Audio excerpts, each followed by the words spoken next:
Aujourd'hui, dans Parlons-en, une discussion avec deux grands invités, deux voix qui vous sont sans doute très familières. La première de ces voix réalise des podcasts à succès, la seconde de ces voix est l'un des grands noms du cinéma et du théâtre ici en France. Ils se retrouvent tous les deux sur scène pour rendre hommage à 5 résistantes, 5 femmes qui se sont levées contre l'Allemagne nazie et la France vichiste pendant la Seconde Guerre mondiale. 5 femmes dont le combat, notre héritage commun, résonne en ces temps un peu compliqués. L'honneur est un instinct, comme disait Geneviève de Gaulle. Philippe Collin, Charles Berling, bonjour et bienvenue sur ce plateau. C'est Parlons-en.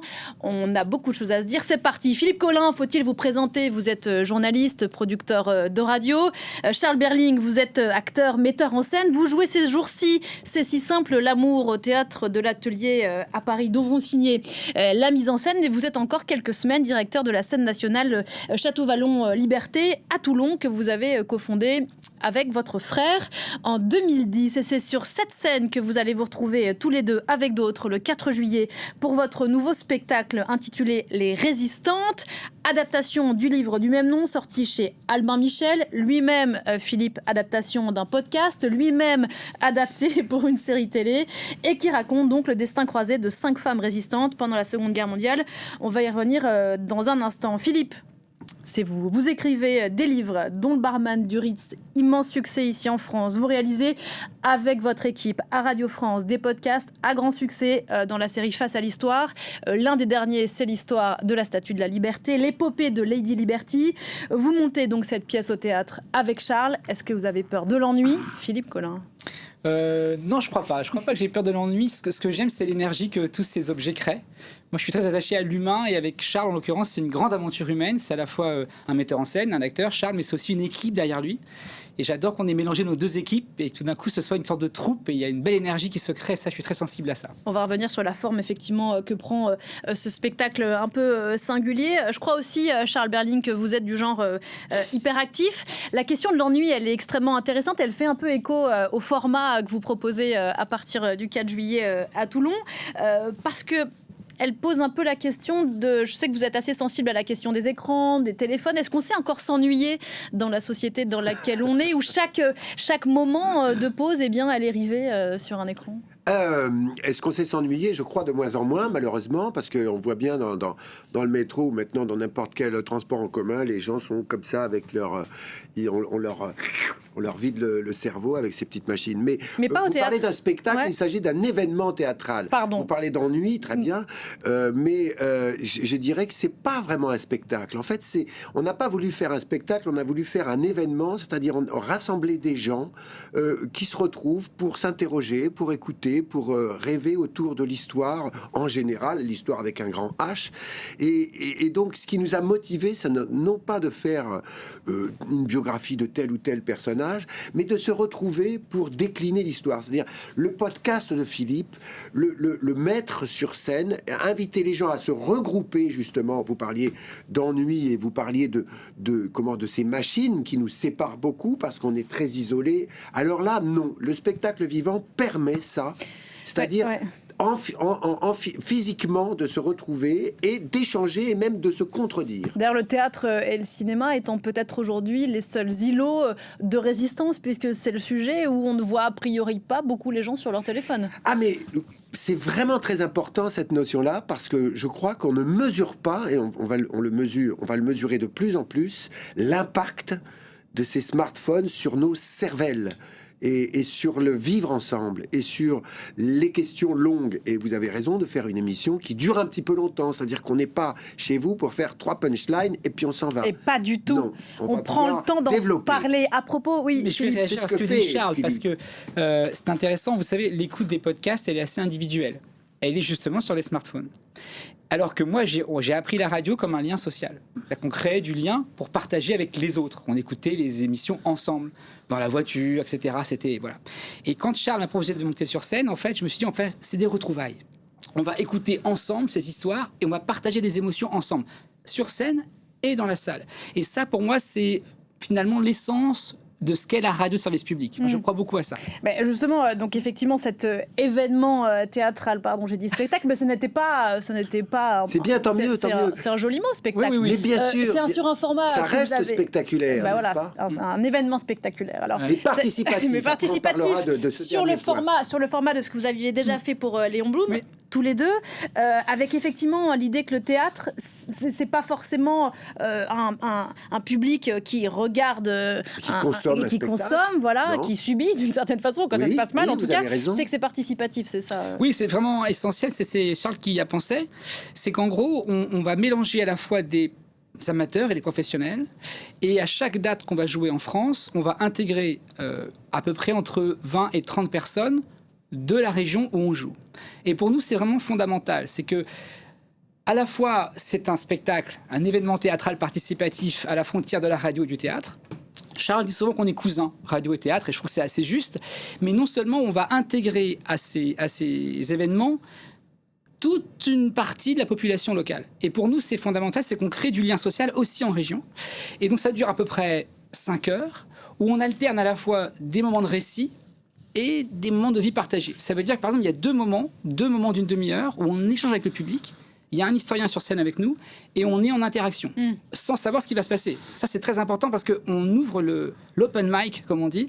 Le micro est ouvert et on tend le micro aux gens et on ne sait pas du tout ce qui va se passer. Et ça, c'est assez exceptionnel. Vous commencez à Toulon et puis après, vous irez en tournée, notamment à Marseille, exactement. À Nice, Paris. À Paris aussi, oui. Un moment d'échange et de nuances, ça vous tient à cœur tous les deux, je crois, dans un moment où il faut être un peu tranché tout le temps. Mais oui, à l'heure où je salue Edgar Morin et sa mémoire, parce que c'est quand même un homme qui a beaucoup travaillé sur ce que la pensée complexe et sur le fait que non, une pensée, un avenir en commun ne se résume pas à quelques définitions comme ça, quelques phrases. Et il est essentiel de décloisonner les choses, de prendre le temps, de réfléchir, de se comprendre, de montrer que oui, le monde est complexe. Il n'est pas compliqué, chiant et machin, il est complexe. Et c'est beau la complexité, mais il faut la revendiquer. Donc, prendre le temps par exemple, pour ces résistantes, de raconter Geneviève de Gaulle, Lucie Aubrac ou Mila Racine, depuis leur petite enfance, jusqu'à même leur mort après la guerre, ou pendant la guerre pour Mila Racine, mais c'est fondamental, parce qu'à ce moment-là, ça permet de comprendre un être, de voir tout ce qu'il a constitué, tout ce qui a fait ses combats, tout ce qui a fait ses forces, ses faiblesses, et à ce moment-là, de reconnaître de l'humain, mais pas simplement de mettre l'autre, disons, à distance de soi, et comme un archétype, comme une fonctionnalité qui... On va y venir à ces résistantes. Encore une question, justement, à propos de complexité. Philippe, Face à l'histoire, votre podcast pour Radio France, c'est 50 millions de téléchargements. C'est presque comme si chaque Français, enfant compris, vous avez écouté même au moins une fois. Série sur Pétain, sur Dreyfus, sur Céline, celle-ci donc sur les résistantes. Ça vous a quand même valu les honneurs du premier quotidien du monde, le New York Times, il y a quelques mois. Première page, sur la une. Oui. Extraordinaire, vous dans le studio de France Inter. Et ça vous provoque quoi? Alors, je mets un peu de fierté, même si vous n'allez pas le dire, je suis sûre. Est-ce que ça vous console? Est-ce que ça vous rassure, ce succès? Ça me rassure, évidemment. Ça me procure beaucoup d'émotions parce que j'ai une équipe qui est habitée par ce service public, qui consacre sa vie à ce que nous produisons. Et donc, ce succès-là, il est très beau. Et c'est d'abord de l'émotion. L'équipe a été assez émue de cette une du New York Times. Est-ce qu'on peut la revoir, la une, s'il vous plaît? On l'a vue trop rapidement. Alors, ça, c'est une première chose. L'émotion est tout à fait sincère. Mais par ailleurs, il y a aussi, en effet, quelque chose qui nous rassure un peu. 50 millions, c'est beaucoup de gens. Ça veut dire qu'on n'est pas tout seul. Et ça, c'est quand même assez agréable. Dans un monde qui est assez compliqué, qui est assez anxiogène, qui est assez fracturé, tout d'un coup, on arrive à réunir des gens très différents sur un objet. Parce que, évidemment, à 50 millions d'écoutes, on ne peut pas nous dire qu'on est de gauche ou de droite. C'est-à-dire qu'on est forcément pluriel. Et ça m'intéresse. C'est-à-dire qu'on a réussi, sur une base de récits historiques de la France au XXe siècle, à réunir des gens. Comme au théâtre, finalement. Et ça, pour nous, c'est une grande victoire. Voilà.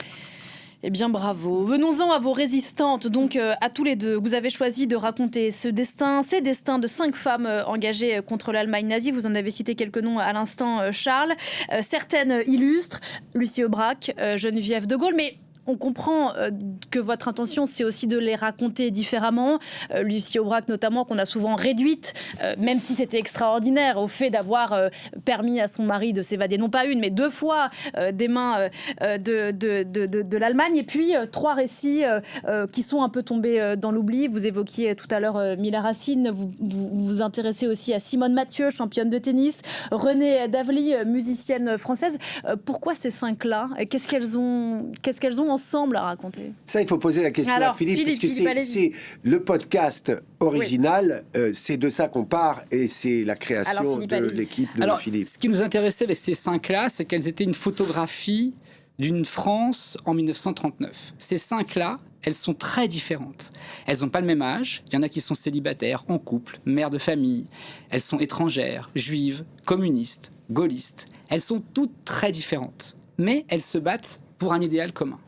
Et c'est en ça que ces 5-là nous intéressaient, parce que c'était dire qu'en fait, la résistance, qu'elle soit extérieure ou intérieure, elle nous fédère sur des valeurs communes. Et c'est en ça qu'elles étaient intéressantes, ces 5-là. Et j'ajouterais aussi que ces 5-là, elles disent aussi ce qu'était une femme en 1939. Parce que le grand objet de cette série-là, c'est de remettre en lumière le rôle des femmes dans la résistance française, qu'on a beaucoup longtemps escamoté, amoindri, voire invisibilisé, comme on dit aujourd'hui, alors que ces 5 femmes-là, elles racontent ce qu'était être une femme en 39 et comment est-ce qu'on rentre en résistance. Et comme disait Charles tout à l'heure, on prend soin de raconter leur parcours avant la guerre, parce que je le dis souvent, on ne devient jamais résistant un mardi matin. La conscience politique, ça s'aiguise, on se lève ça s'éduque. Voilà, exactement. On ne se lève pas un matin en disant il y a les Allemands, je vais être résistante. Non, en fait, on voit bien que dans les années 20, les années 30, ces femmes-là se sont préparées finalement à entrer en résistance. Et ça nous parle pour aujourd'hui, hein. Ah bon ? Mais qui sommes-nous dans cette préparation peut-être d'un monde un peu plus compliqué ? Et donc c'est le désir de montrer ces femmes avant la guerre, leur cheminement, leur parcours, leurs origines sociales, leurs éducations, nous disent combien c'est important d'être éveillé. Voilà.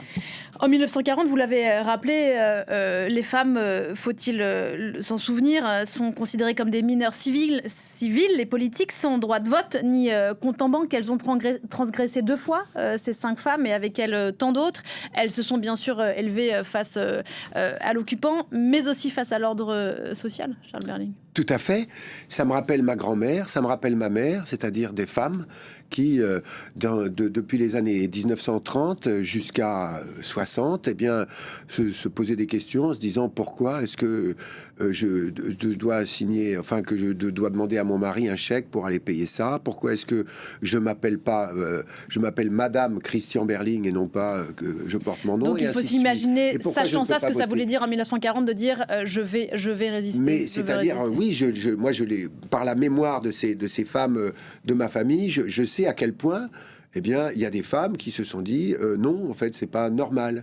Et à une époque où on trouvait ça donc là, c'est non seulement elles vont avoir à lutter contre l'ennemi nazi, mais aussi à l'intérieur de leur rang, dans leur société, elles vont avoir à lutter pour leur place. Et ensuite, et c'est un peu ce que rétablit, je trouve, le podcast, c'est-à-dire la mémoire de ça. Ah bon, dans la mémoire, eh bien, on en oublie les femmes. Certaines d'entre elles ont disparu et l'histoire n'a pas retenu leur nom. On se souvient bien sûr de Geneviève de Gaulle qui est entrée au Panthéon, on y reviendra tout à l'heure, avec Germaine Tillion qu'elle a rencontrée à Ravensbrück. C'est vrai que dans l'immédiat après-guerre, et c'est ce que vous racontez dans le podcast et dans le livre et dans la série télé, la plupart de ces femmes ont dû rentrer dans le rang, revenir à leur existence pré-guerre.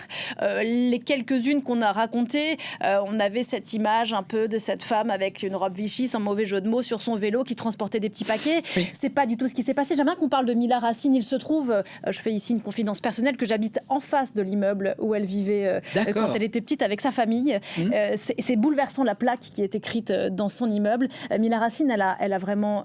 racontez-nous, Philippe. Mila Racine, elle est russe, juive. Elle n'est pas née en France, elle est donc étrangère et elle arrive avec ses parents dans les années 20. Ils fuient la Russie...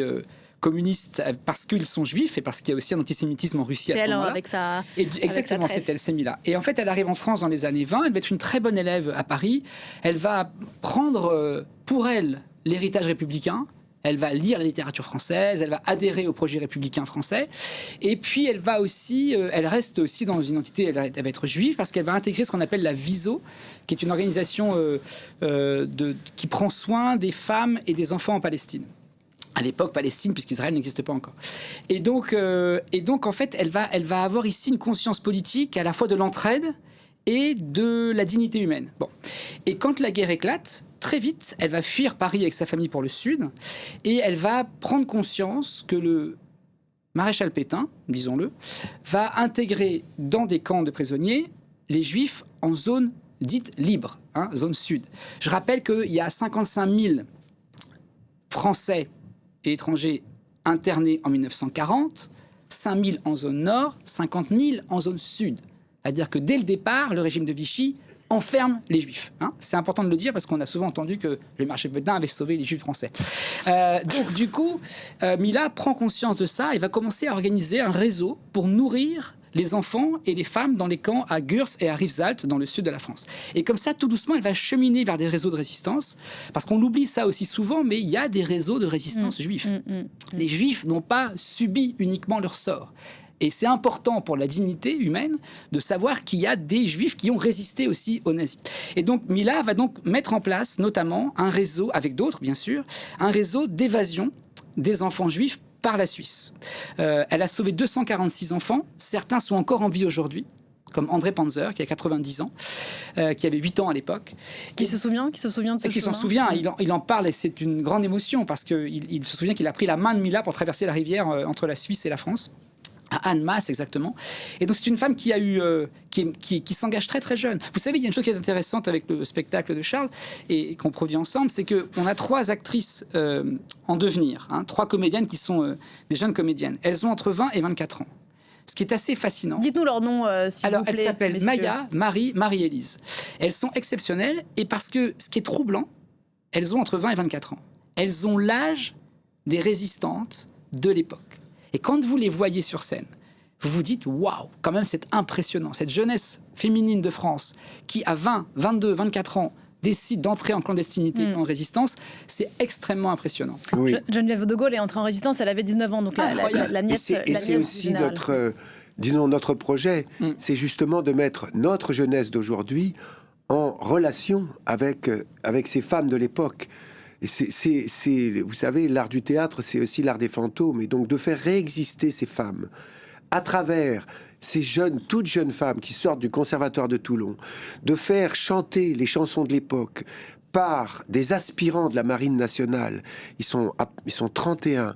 Il y a 11 filles et 20 garçons, de leur faire chanter la complainte du partisan, de leur faire chanter Madame la Marquise, pour nous c'est extrêmement important et c'est très bouleversant. Cet événement permet à la Marine nationale de venir et de proposer à ces tout jeunes gens de 17 ans de participer à la narration de l'histoire de leur nation. Parce que ça, c'est fondamental dans ce projet. Loin de ce qu'on peut dire d'une jeunesse qui ne connaîtrait pas ces leçons d'histoire, qui serait autocentrée.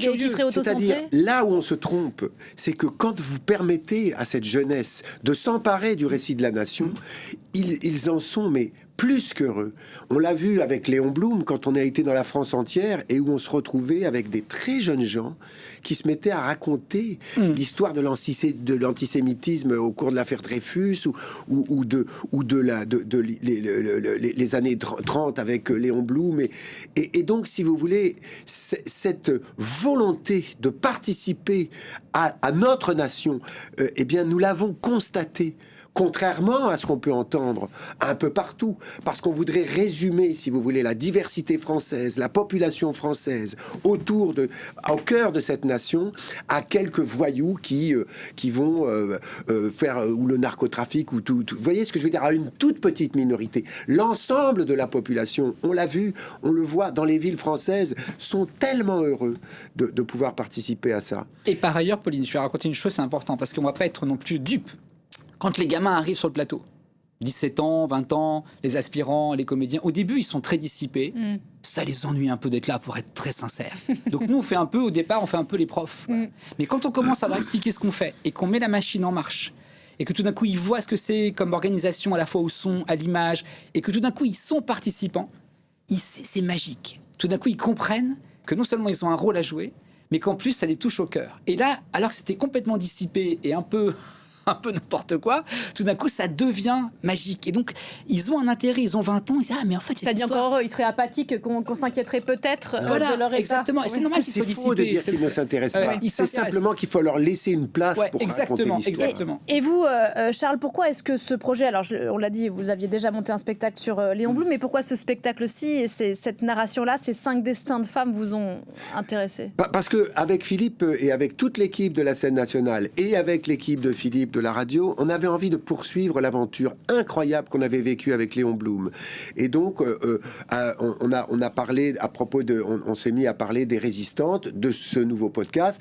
Et évidemment que le sujet nous paraissait pouvoir être à même de produire un événement théâtral magnifique. Et laquelle de ces femmes vous a le plus bouleversé? Je vous parlais de ma grand-mère, je vous parlais de ma mère, et ma mère me parlait de Lucie Aubrac. Geneviève de Gaulle était une figure pour ces femmes parce que, eh bien, elle représentait justement des femmes qui se sont mis à remettre un petit peu les choses à l'endroit au niveau de la parité homme-femme, etc. Par rapport à ce qu'elles vivaient, même si à l'époque elles ne se vivaient même pas comme féministes, elles se vivaient juste comme des femmes qui voulaient la justice. C'est intéressant. Est-ce que la résistance de ces femmes était un combat féministe? Pour la plupart d'entre elles, non. Parce qu'elles n'ont pas conscience, comme dit Charles, de ce ressort politique. Parce qu'en fait, ce qu'il faut savoir, c'est que la culture politique des femmes de l'entre-deux-guerres, elle est assez réduite. Et on ne va pas leur faire le reproche. C'est qu'elles sont exclues de la sphère publique, pour la plupart. Il faut savoir que dans les années 30, c'est une femme sur 2 qui est au foyer, qui ne travaille pas. Elles sont exclues des partis politiques, exclues des syndicats. Donc elles ont une culture politique spécifique. Et pas forcément celle du combat politique. Mais ce qui est intéressant avec les femmes en résistance, c'est qu'il y a plusieurs spécificités. Notamment la précocité, Pauline.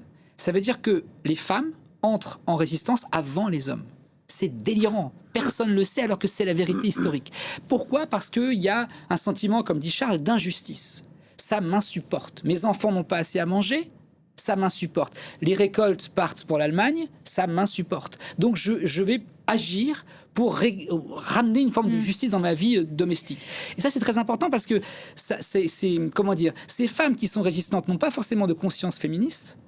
En revanche, le combat féministe doit beaucoup à ces femmes résistantes. Voilà. Et singulièrement, il y a un des 5 destins qui fait écho à ce que vous venez de dire. Charles Berling, arrêtez d'appuyer sur mon prompteur, s'il vous plaît, car vous faites défiler mon texte avec votre pied. C'est pas grave, vous êtes pardonné. C'est Simone Mathieu, on va en découvrir une des images.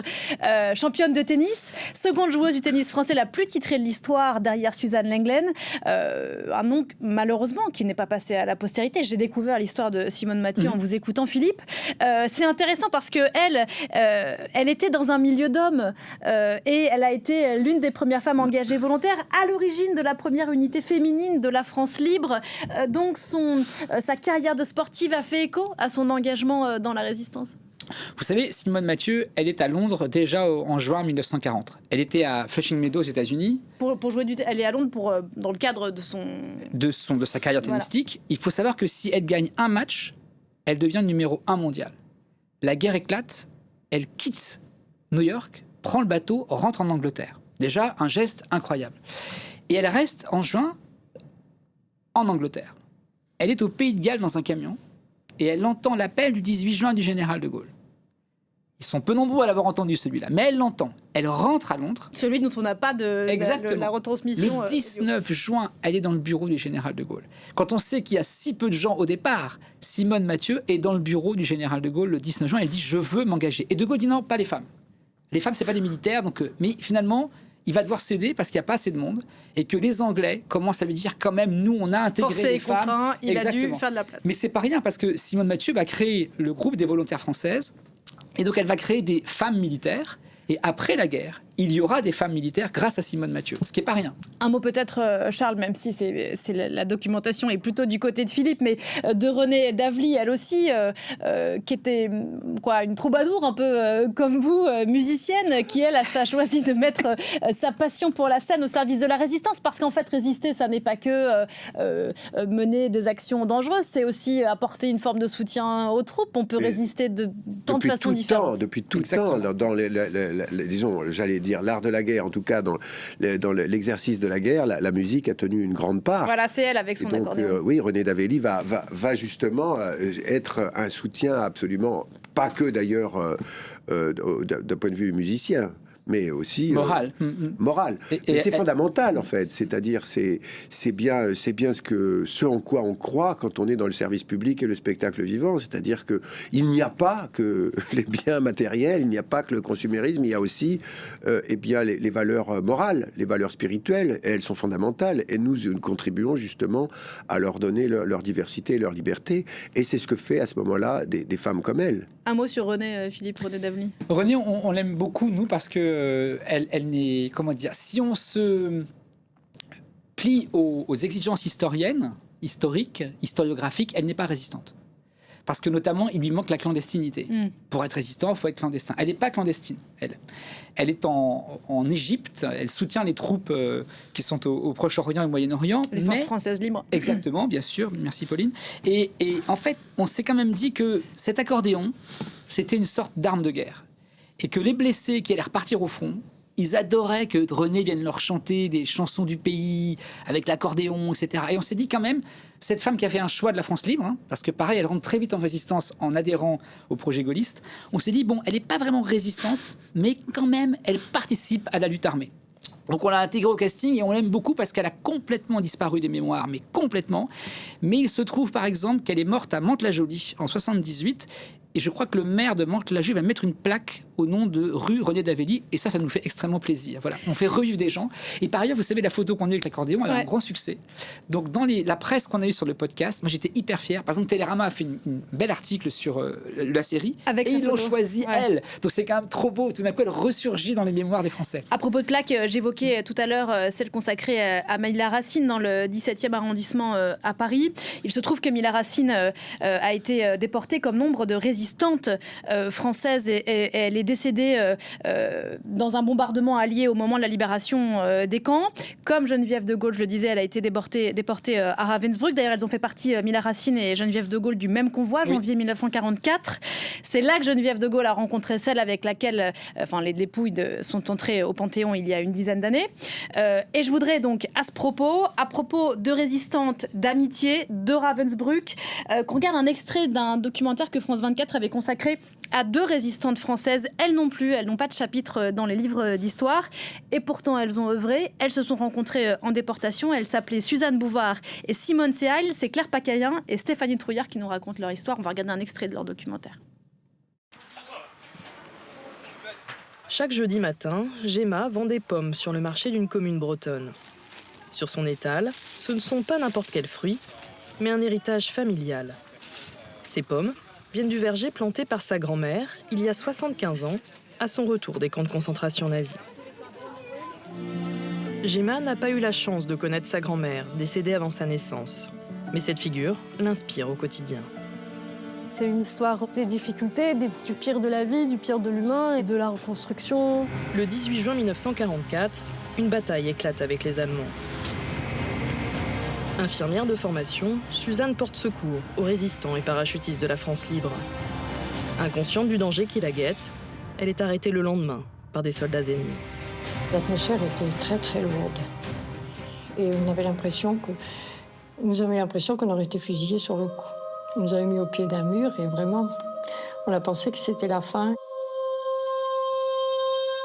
Un mois plus tard, elle est finalement déportée à Ravensbrück, en Allemagne. Suzanne sympathise tout particulièrement avec une résistante parisienne, Simone Seail. En avril 1945, alors que l'armée rouge se rapproche, les deux jeunes femmes sont évacuées vers un autre commando en Tchécoslovaquie. Du côté des Allemands, c'est la débandade. Les déportés sont finalement jetés sur les routes lors des marches de la mort. Très affaiblie, Suzanne peut compter sur son amie.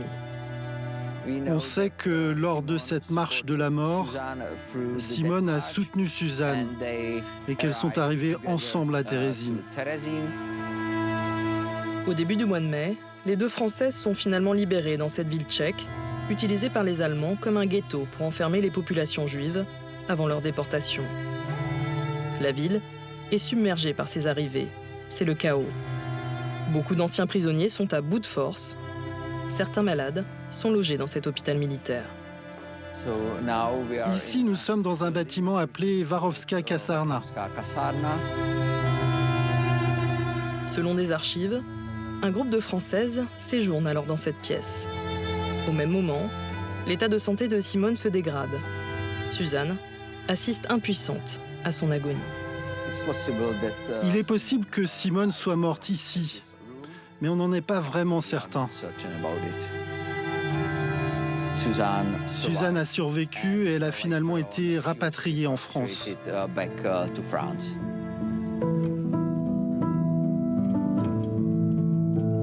Malgré la joie des retrouvailles avec les siens, ce retour est difficile pour Suzanne. La jeune femme doit reconstruire entièrement sa vie. Contre toute attente, elle choisit de se tourner vers la terre et de devenir agricultrice. Cette expérience justement de l'horreur, de la mort, on peut dire de la destruction, l'a amenée finalement à décider de planter ce verger, de s'enraciner. Et pour elle, je pense que c'était quelque chose de vital, quoi. Ces vergers sont devenus un lieu de mémoire. Des visites sont organisées pour ne pas oublier Suzanne, son amie Simone et toutes les femmes déportées à Ravensbrück, dont 1500 Françaises qui n'en sont pas revenues. Voilà, 1500 Françaises ne sont pas revenues de Ravensbrück, dont la compagnonne de cette femme qu'on a vue à l'instant. On a vu les archives, qui a ce visage incroyable. Et on entendait son fils à l'instant raconter qu'après, il a fallu revenir à la vie. On l'a évoqué brièvement tout à l'heure. Comme personne ne voulait vraiment raconter leur histoire, leur rendre hommage, je crois qu'il n'y a que 6 femmes qui sont devenues compagnons de la libération à la fin de la guerre, contre je ne sais combien de milliers d'hommes. C'est ça aussi, la réalité de... C'est très dur pour les femmes à la libération, parce qu'en fait, la résistance est écrite par les hommes pour les hommes. Voilà. Donc, dans les années qui suivent la guerre, mais pendant des décennies, jusqu'à à peu près 10-15 ans seulement, hein. Il y a quelques figures qu'on connaît, Lucie Aubrac, Geneviève de Gaulle, mais l'histoire des femmes en résistance... Oui, mais à nouveau, Lucie Aubrac, on a beaucoup raconté son histoire via Raymond, son mari. Bien sûr, complètement. Mais surtout, l'étude historique et universitaire des femmes en résistance, c'est à peu près 10-15 ans. Donc, c'est très récent. Et donc, les femmes, elles ont été à nouveau invisibilisées dans la résistance française. Et il y a une chose qui est vraiment intéressante, c'est que quand on regarde les décorations, on s'aperçoit qu'en fait, elles n'osent pas demander de décoration. Elles ont droit aux décorations. Mais comme une sorte d'injonction sociétale, mon frère, mon père, mon mari a une décoration, c'est normal. Moi, je veux pas de décoration. Alors qu'elles auraient pu le demander, mais elles n'ont pas osé le demander. Ou alors, on peut aussi dire peut-être que les femmes sont moins intéressées par les honneurs que les hommes qui veulent absolument la médaille. Et ça, mais n'empêche que c'est intéressant, parce que quand on voit les décorations, on se dit, ah, mais quand même, il y a un souci. C'est-à-dire qu'elles auraient dû être décorées bien plus majoritairement qu'elles ne sont aujourd'hui. Ça renvoie à un autre magnifique podcast que Philippe et son équipe ont fait, c'est sur les déportés. Et où là, ça raconte extrêmement bien une chose que même moi, pourtant, avec Jean Moulin et tout ça, j'ai travaillé sur cette période, mais le fait que ces gens-là reviennent de cet enfer et ne sont pas crus, souvent. On ne les croit pas. Et donc, non seulement on ne les croit pas en tant que ex-déportés, mais aussi, si c'est des femmes, alors c'est encore pire, parce que à ce moment-là, leurs récits valent encore moins. Et donc ça, c'est terrifiant comme réalité. C'est-à-dire, c'est une double peine. Non seulement c'est pendant, c'est avant, c'est pendant et c'est après. Ce que vous dites m'évoque ce livre magnifique de Marceline Loridan-Ivens qui s'appelle L'amour après, où elle raconte comment on revient à la vie, comment on refait confiance, comment on aime à nouveau quand on est passé par un camp de concentration. Geneviève de Gaulle, qui a témoigné, elle, pour le coup, toute sa vie, d'ailleurs on ne l'a pas dit, mais qui a été une forme de monnaie d'échange pendant sa déportation, enfin, dont les nazis auraient voulu faire une monnaie d'échange. Elle disait, ce témoignage-là est toujours utile, c'est tout de même une mise en garde. C'est en ça que nous sommes un peu les veilleurs de nuit, les veilleuses en l'occurrence, parce que nous savons jusqu'où ça va. Nous savons où ça va, voilà qui a fait écho au discours cette semaine du président Macron. C'était mardi soir, hein, dans une fournaise parisienne, au moment de la panthéonisation de Marc Bloch, historien résistant, juif, fusillé par les nazis en 1944. On va écouter ce qu'a dit le président Macron.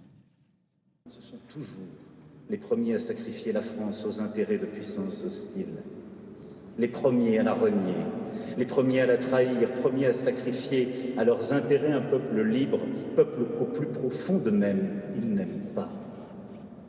Ainsi persiste, encore et toujours, cet esprit de défaite, indissociable de l'esprit de Vichy, poison lent de notre vie publique et qu'il faut combattre inlassablement. Ainsi persiste cet esprit de défaite, poison lent de notre vie publique et qu'il faut combattre inlassablement. Ceux qui ont tendu l'oreille ont, pour certains, considéré qu'il s'agissait pour le président français d'un discours qui se dirigeait notamment contre l'extrême droite ici en France, qui est en pole position pour les échéances électorales à venir. Il se trouve que Marc Bloch avait tenté en vain de sauver ses livres spoliés par les nazis. Les coups de canif portés à la connaissance, à la culture, doivent toujours nous alerter, quel que soit le moment qu'on vit. Oui, bien sûr. C'est-à-dire, ces derniers temps, nous avons eu la disparition de Robert Badinter ou de figures comme ça qui rejoignent une autre, enfin, de multiples disparitions qui fait qu'on oublie un petit peu un certain nombre de grandes valeurs universelles et humanistes qui viennent justement de l'après-guerre 40. Quand vous parlez de culture, quand Malraux parlait à la fin de la guerre, il disait, dans les années 60, il défendait la culture en disant le pouvoir politique n'a pas à décider. Le jour où les politiques disent ça c'est de l'art, ça ne l'est pas, c'est le début du totalitarisme. Oui, c'est ça qu'il disait. Et il avait 1000 fois raison. Et il est vrai qu'aujourd'hui, nous sommes confrontés à une mise au pas de la culture, et en particulier de son service public, puisque le service public est là, avec la République, pour défendre la diversité profonde et la liberté profonde de la création et de la vie artistique. Donc là, on voit bien que nous sommes, je dis nous, parce que je fais partie de cette génération qui croit dans la nation, qui croit dans les valeurs des services publics. Je suis moi-même fils d'un médecin de marine, de la marine nationale, donc j'ai vécu toute ma vie dans ce respect profond de la République et de la nation, et de ses valeurs de liberté et de solidarité. Donc pour moi, si vous voulez, je sens que ces valeurs-là profondément sont attaquées pour des intérêts qui sont je pense, assez nauséabond. Il se trouve qu'on vit un moment assez singulier, effectivement. On en a eu une illustration il y a quelques semaines. Conseil municipal, Rassemblement national de Castres, dans le Tarn, qui a annulé les représentations de la pièce d'un autre metteur en scène, Alexis Michalik, une pièce qui s'appelle Passeport. Raison invoquée par le conseil municipal, je les cite, la pièce faisait la promotion des clandestins. Il se trouve que le Théâtre de la Renaissance à Paris, pour ceux que ça intéresse, propose des billets, j'en fais la promotion, à tarif réduit pour les habitants de Castres qui voudraient voir la pièce à Paris. Attention, danger. Mais bien sûr, bien entendu. Et comme par hasard, le théâtre est attaqué. C'est un peu le travail qu'on fait avec Philippe Collin, c'est-à-dire qu'au théâtre, bizarrement, alors que le théâtre avoue que c'est une fiction, qu'on est dans du faux, on est en train de narrer une histoire certes réelle, mais grâce aux artifices du théâtre, et bien en même temps le théâtre permet de rencontrer la réalité des choses. Permet, par exemple, dans la pièce de Michalik que j'ai vue, Passeport, simplement fait que un migrant aujourd'hui n'est pas un numéro, n'est pas un concept, n'est pas une sorte de nouvelle. Tiens, il y en a encore 25 qui ont disparu en Méditerranée, mais il y a une narration, il y a un être humain qui est derrière, et on raconte cet être humain, et on le voit, on l'approche, on le partage. On partage cette histoire, et ça c'est fondamental, parce que à ce moment-là, ça permet pas justement à ceux qui veulent mettre des numéros sur les gens, mettre des, vous voyez, on dit vous êtes juif, vous êtes ci, vous êtes arabe, vous êtes ça, et donc vous êtes ça. Non, c'est-à-dire chaque histoire humaine a sa particularité et doit être défendue comme telle. Et donc à ce moment-là, oui, le théâtre a une force parce qu'il raconte mieux que personne la réalité des choses. Et c'est ça qu'ils veulent combattre. Parce que là, vous dites, le truc, c'est un truc pour glorifier les migrants, je ne sais quoi. Non, c'est juste raconter l'histoire d'un être humain. Un être humain. Un migrant, c'est d'abord un être humain. Il se trouve que votre théâtre, comme une répétition de l'histoire, milieu des années 90, a failli disparaître sous la pression de la mairie à l'époque, Front National. Oui, parce que le RN voulait Toulon comme un trophée, mais nous avons prouvé avec la maire sortante qui s'appelle José Massy et qui a défendu des valeurs de travail, de discrétion, d'authenticité, puisque cette femme dirige depuis 3 ans cette ville et très bien. Et donc nous avons montré que, au-delà justement des luttes idéologiques, il y a un certain nombre de gens qui croient dans les valeurs de la République, dans les valeurs des citoyennes et des citoyens, et qui ne se laissent pas impressionner, ni à Toulon ni ailleurs, par un mouvement très populiste qui, comment dirais-je, brosse le gens dans le sens du poil. Enfin bon, bref, on a beaucoup de choses à dire là-dessus, mais on va pas s'étendre. Et pourquoi pas, Philippe, on connaît bien sûr votre engagement pour le service public. On a vécu une drôle d'année ces derniers mois. Il y a eu la fameuse commission à l'oncle et son projet de démantèlement de l'audiovisuel public. Il y a eu l'offensive de Vincent Bolloré sur les éditions Grassi, on en a beaucoup parlé. Des attaques du Rassemblement national contre les subventions publiques, notamment contre le rôle du Centre national du cinéma. On sent bien là qu'on est dans un moment de bascule où chacun prend position, de façon d'ailleurs, comme on l'a dit tout à l'heure, assez peu nuancée, très clivante. On sent bien que là, il y a quelque chose qui se joue, qui se noue autour bien sûr de la prochaine présidentielle, avec la culture, la connaissance, le savoir au cœur de tout ça. Oui, on traverse une guerre civile culturelle. Une guerre civile culturelle. Oui, je pense vraiment. Et le problème, c'est que les radicalités ont besoin de fracturer la société pour prospérer. Et c'est dans cette fracture qu'elle prospère, qu'elle se repaisse. Voilà. Alors que nous, j'ai le sentiment, théâtre, télévision publique, radio publique, nous cherchons plutôt à réunir, à créer du lien. Donc on est vraiment face à des adversaires, peut-être même des ennemis, voilà, disons des ennemis assez violents, qui veulent sans doute se débarrasser de nous. Bon, on en est là. Hein, il est quand même question de supprimer le service audiovisuel public. Supprimer, ça veut quand même se dire qu'on est évincé. Vous voyez, donc c'est plus les adversaires, c'est des ennemis. Donc l'enjeu, il est fondamental. Et je pense que nous sommes là pour créer du lien, et nous sommes là depuis 80 ans, depuis la Libération, pour réunir les Français et les Françaises autour de projets communs. Et vous savez, on parlait de Marc Bloch ou de la résistance, et je fais écho à ce que disait Charles Berling, c'est que la résistance, finalement, au cœur de son combat, c'est la dignité humaine. Et quand on dit ça, on dit oui, ça veut dire quoi la dignité humaine ? Ça veut dire qu'on protège toute personne d'actes dégradants ou inhumains. Vous voyez, ça c'est fondamental, et ça devrait parler à beaucoup de gens. Hein. Quand les radicalités veulent fracturer la société, elles deviennent indignes. Voilà. Et ça, la dignité, c'est ce que nous devons protéger tous ensemble. La boucle est bouclée, car j'évoquais les mots de Geneviève de Gaulle au début de cette émission. L'honneur, c'est un instinct comme l'amour. Oui, comme l'amour. Vous avez raison de parler de l'amour, parce que... N'ayons pas peur des gros mots sur ce plateau. Oui, c'est ça. Parlons d'honneur, parlons d'amour, parlons de dignité. Voilà. Oui, parce qu'on croit qu'on peut tout acheter. Non, justement, la preuve est qu'on ne peut pas tout acheter. Et en particulier, des valeurs comme celle dont parle Philippe, la dignité, ou l'amour, ou la liberté fondamentale. Non, nous ne devons pas nous laisser acheter